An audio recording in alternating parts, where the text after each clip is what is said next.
J'aime la parole. J'aime la parole. Shalom, peuple de Dieu.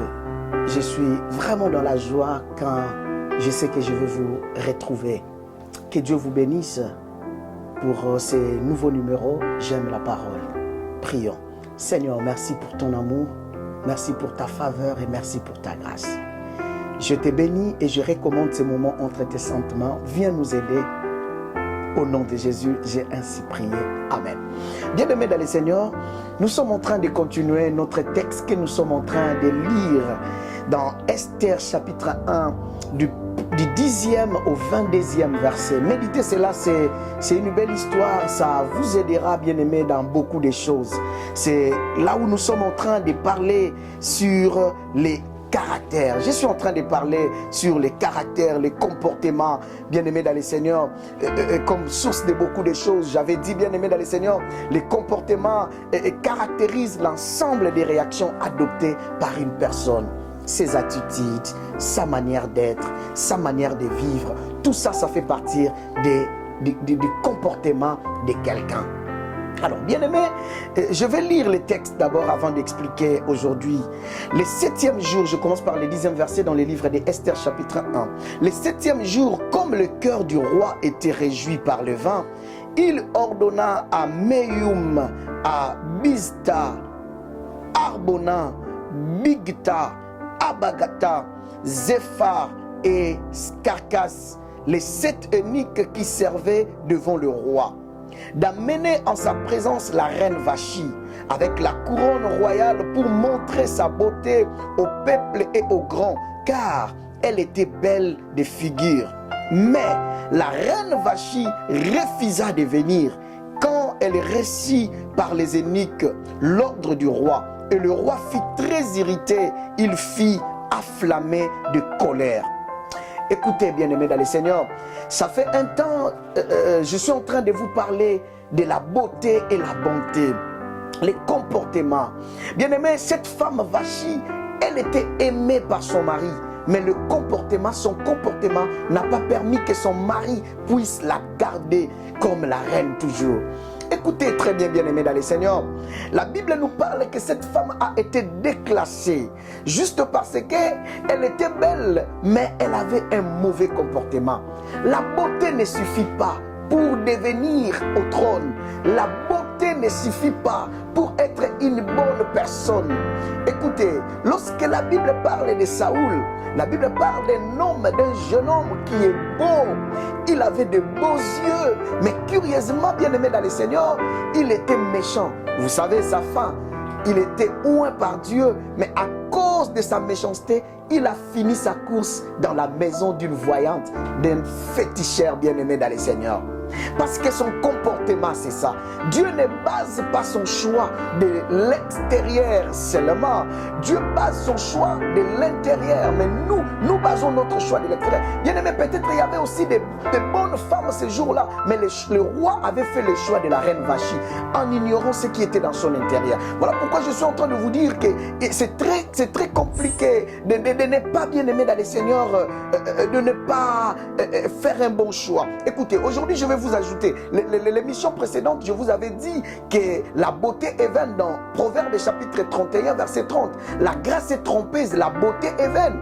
Bien aimé, pourquoi la grâce est trompeuse et la beauté est vaine? Écoutez, bien aimé dans le Seigneur, dans le livre de 1 Samuel bien aimé, chapitre 16. Un homme bon qu'on a rejeté, bien aimé dans le Seigneur, comme Saoul. Mais n'oubliez pas, l'émission suivante, je vous parlerai que Dieu a toujours des remplaçants. Ne pense pas ta connaissance, ta beauté suffit. Je parlerai de cela.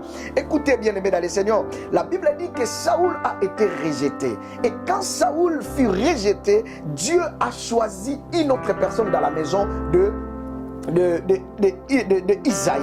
Et bien aimé, dans chapitre 16 de 1 Samuel, la Bible dit, bien aimé dans le Seigneur, l'Éternel dit à Samuel, je commence par le verset 1, quand cesseras-tu de pleurer sur Saoul? Je l'ai rejeté afin qu'il ne règne plus sur mon peuple, les enfants d'Israël. Remplis ta corne d'huile et va, je t'enverrai chez Isaïe Bethlémite, car je vis parmi les fils, c'est lui que je désire pour roi. Oh bien aimé, Saoul est rejeté. il est rejeté. Comme la reine Vachi, malgré la grâce, la beauté, elle était rejetée. Bien-aimé dans le Seigneur, si tu as un mauvais comportement, tu seras rejeté. Au travail, tu seras rejeté. Au mariage, tu seras rejeté. Dans une relation amicale, tu seras rejeté. Bien-aimé, à cause de ton comportement, à cause de ton caractère. Écoutez, bien-aimé dans le Seigneur, j'aimerais vous parler de quelque chose d'important aujourd'hui, bien-aimé. La Bible dit, Samuel fit ce que l'Éternel avait dit et alla à Bethléem, verset 4. Les anciens de la ville accoururent effrayants au devant de lui et dirent, ton arrivée annonce-t-elle quelque chose heureux? Il répondit, oui, je viens pour sacrifier. Écoutez, bien-aimé dans le Seigneur, il entre, le verset 6, il entre dans la maison de Isaïe, verset 6. Lorsqu'ils entrèrent, il s'est dit en voyant Eliab, certainement loin de l'Éternel est ici. Et l'Éternel dit à Samuel, ne prends point garde à son apparence et à la hauteur de sa taille, car je l'ai rejeté. Car l'Éternel ne considère pas ce que l'homme considère. L'homme regarde ce qui frappe aux yeux, mais l'Éternel regarde au cœur. J'aime la parole, j'aime la parole, j'aime la parole, j'aime la parole. L'Éternel dit, ne prends point garde à son apparence. Ne prends point garde à son apparence. Sœur, ne prends pas garde à son apparence du frère là qui vient comme un agneau, qui te parle. Oh chérie, tu vois, avec des proverbes, avec des discours, avec des poèmes. Dieu dit à Samuel, ne prends pas garde à ça. Et bien aimé, lorsqu'il te montrera la méchanceté, tu ne verras plus ça. C'est celui qui venait, oh mon chou, mon cœur, si je te vois pas, je mange pas. C'est lui là, lorsqu'il y aura un problème, il va te dire. Je vais le répéter dans ma langue, après je le dirai en français. Il va changer même le ton de te parler. Tu vas oublier. Tu pensais qu'un agneau, or que c'était juste l'habit qu'il mettait d'un agneau. À l'intérieur, c'était un lion, un tigre. Écoutez ce qu'il dit, bien-aimé dans le Seigneur. Il va te dire maintenant, petit, petit, petit, taba petit, taba petit. Il va changer le ton. Celui qui te parlait avec douceur va se fâcher. Toi, petit, qu'est-ce que tu veux m'apprendre? Toi, je vais te... bien-aimé dans le Seigneur, Dieu dit à Samuel, ne prends pas garde à son apparence. Frère, tu veux faire un choix. Tu regardes la fille là. Tu dis, elle porte bien ses vêtements, elle est toujours décente, elle est comme ça, oh, bien-aimé, attends. Dieu te dit, ne prends pas garde à son apparence. Tu veux embaucher quelqu'un dans ton travail, dans ta société, tu regardes juste son CV, tu regardes son intelligence, ses capacités, il vient comme un agneau. Sais-tu que c'est lui qui va détourner tous tes marchés? Sais-tu que c'est lui qui va détruire l'église? Celle-là, c'est lui-là que tu mets à tes côtés. Ne prends pas garde à son apparence, pasteur, parce qu'il donne l'argent, il donne sa dîme, il vient toujours à temps, il t'aime, tu penses que c'est lui qui va te détruire. C'est lui. Dieu dit, ne prends pas garde à son apparence.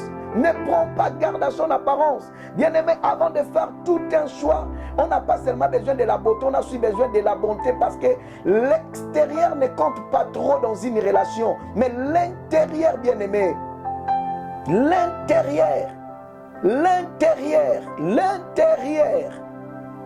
Dieu dit à Samuel, ne prends pas garde à son apparence. Frère, sœur, dans tes choix, qu'est-ce que tu prends? On te dit, comme chez moi, je vis des filles, je vis des garçons qui faisaient les choix des options juste parce que ça sonnait bien. Tu fais quoi? Je fais la biochimie. Tu fais quoi? Je fais la chimie et biologie. Aujourd'hui, avec ces diplômes, ils n'ont rien fait au pays. Mais celle qu'on voyait comme si elle n'était pas intelligente, qu'on traitait, elle est allée faire la coupe couture. C'est elle qui a sa maison aujourd'hui. C'est elle qui te donne, toi qui fais la biochimie. Tu veux transformer quoi? L'eau en vin? Il faut regarder aussi les besoins. Ne regarde pas seulement l'apparence, ça sonne bien. Beaucoup de gens font le choix de leur travail, de leur... Non, bien aimé, c'est toute une vie. Tu ne dois pas. Dieu dit, ne regarde pas l'apparence. Tu veux faire une relation amicale, tu veux t'associer à une femme pour faire des affaires, tu veux t'associer à un homme pour faire des affaires. Bien-aimé, Dieu te dit, ne regarde pas l'apparence. Parce que Dieu dit que l'homme considère ce qui est de l'extérieur. L'Éternel ne considère pas ce que l'homme considère. L'homme regarde à ce qui frappe aux yeux. Tu regardes qu'à ce qui frappe aux yeux. Tu regardes, tu es limité, tu ne connais pas l'intérieur. Voilà pourquoi tu dois prier, tu dois dire à Dieu, Seigneur, révèle-moi son intérieur. Vous savez, les missions suivantes, je vous parlerai aussi d'un homme bien-aimé dans le Seigneur, très beau, très riche, mais un homme méchant bien-aimé dans le Seigneur. Et je vais vous parler, beaucoup de gens ont regretté, et je vous dirai, que dois-je faire maintenant, quand tu remarques que tu n'es pas vraiment dans ce qui te concerne? Bien-aimé dans le Seigneur, écoutez-moi très bien aujourd'hui. Dieu regarde. Cela veut dire, bien-aimé dans le Seigneur, verset 8, Isaïe appela Abinadab et les fit passer devant Samuel. Et Samuel dit, l'Éternel n'a pas non plus choisi celui-ci. Isaïe fait passer Shama, l'Éternel n'a pas non plus choisi. Bien-aimé, lorsque Shama venait, Abinadab venait, le prophète s'est trompé. Même un pasteur peut se tromper. Tout le monde peut se tromper, mais Dieu ne se trompe pas. Dieu ne se trompe pas. Tu as besoin de Dieu dans ta vie pour faire tes choix, pour ne pas tomber comme ce roi Assuris, bien-aimé, avec la reine Vachi, très belle mais impolie. Pour ne pas tomber, il y a aussi des hommes qui sont des Vachis, bien-aimé dans le Seigneur, très beau mais impoli. Ah, mal poli. Il manque de respect à ton père, à ta mère, cette femme-là, cet homme-là. Il ne respecte pas tes enfants, cet ami-là. Voilà pourquoi il est allé même jusqu'à coucher avec ta fille. Imagine la douleur. Voilà pourquoi elle est allée même à coucher avec, coucher avec ton frère. Cet ami-là, bien-aimé dans le Seigneur, c'est le Dieu qui peut nous révéler le cœur. Est-ce que quelqu'un peut dire aujourd'hui, Seigneur, révèle-moi le cœur de celui qui m'entoure. Je ne veux pas seulement être frappé par la beauté, mais je veux aussi être frappé par la bonté. Et seul Dieu qui connaît le cœur, car la Bible dit, c'est lui qui sonde le cœur. Il connaît le cœur. Bien-aimés dans le Seigneur, la prochaine émission, je vous parlerai de cela. Que Dieu vous bénisse. Seigneur, bénis ces moments. Bénis mes frères et mes sœurs qui m'ont suivi. Aide-nous, Seigneur, à surmonter des choses. Dans le nom de Jésus-Christ, j'ai ainsi déclaré et prié. Nous disons Amen. Que Dieu vous bénisse, bien-aimés dans le Seigneur. À la prochaine émission. Je vous aime. Au revoir. Merci beaucoup.